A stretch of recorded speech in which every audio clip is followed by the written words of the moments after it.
Hello again. I've touched upon this subject before, but it does seem to appear and be referred to in the comments here often enough, and so I thought that a few words about it might not come amiss. I am, for instance, described in the comments as a shill, or as happened the other day, an undercover agent for Zionism. Quite how that works isn't at all plain to me. I must surely be one of the most public undercover agents ever.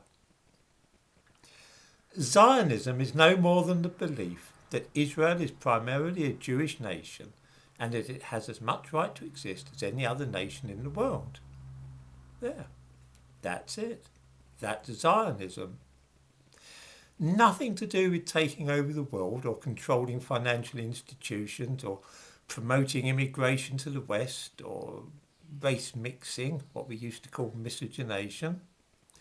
It relates purely and simply to the existence of Israel. Put like that, I think few people would be opposed to the idea of Zionism. It is perfectly possible to be both a Zionist and a patriotic British person, because these are different countries, you see. I can assert the right of Italy to exist and for Italians to have a homeland of their own without compromising my own loyalty to Britain. Of course, what has happened in recent years is that a lot of people who dislike Jews have realised that it is regarded as unacceptable these days to say so out loud. And they are apt to get banned from YouTube and Twitter if they start raving on wildly about what the Jews are supposedly up to. We see this in the comments on my videos, by the way. YouTube seem to be really tough on people going on about the Jews. As a consequence, they hit upon the cunning ruse of replacing the word Jew with Zionist. This had two main effects. It made what they were saying look less offensive to right-thinking people, and it also allowed them to deny that they were anti-Semitic.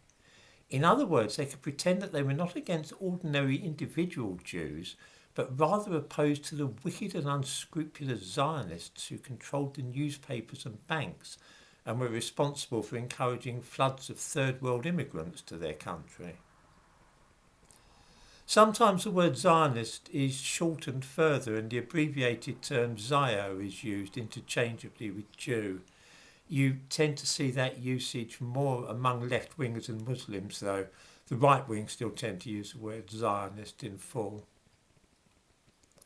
Of course, declaring yourself an anti-Zionist rather than an anti-Semite can be handy because it gives you another way of saying awful things about Jews while pretending to be neutral and just worried about what's happening in the Middle East.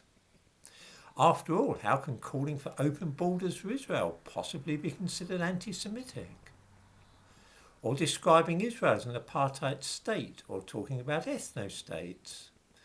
This is great because it means you can say all you like about the Jewish state and make it sound like objective criticism rather than just another way of getting at Jews.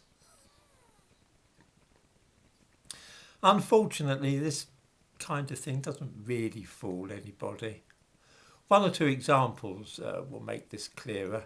Since the end of the Second World War, there have been many countries in the world which define themselves by ethnicity or religion. Ireland used to be described as a Catholic country, Italy still is, and so is France.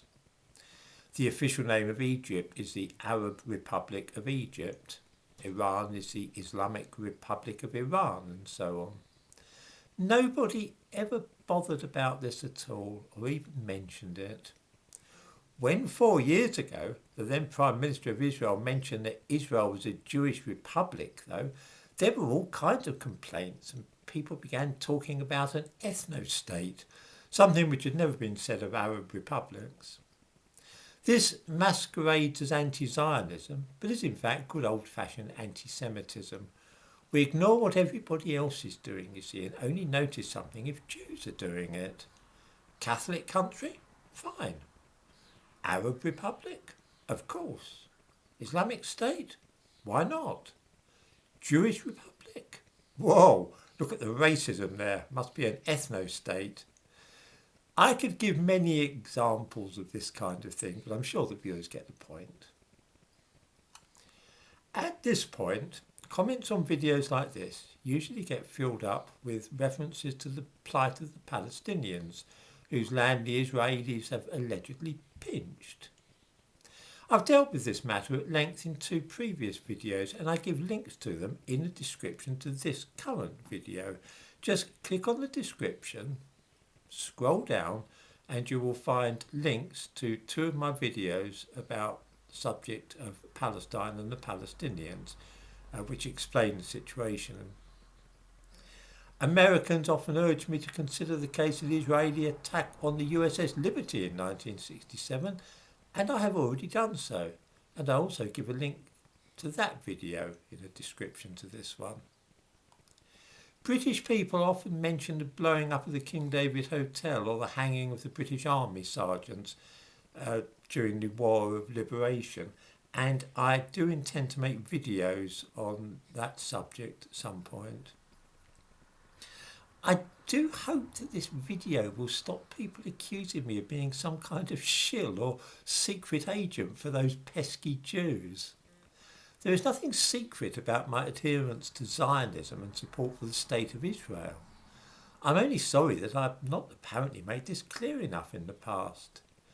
If nothing else, I would have thought that the fact that I have a chain around my neck which bears my name in Hebrew, Shimon, that might have indicated that I'm an open supporter of Zionism and the State of Israel.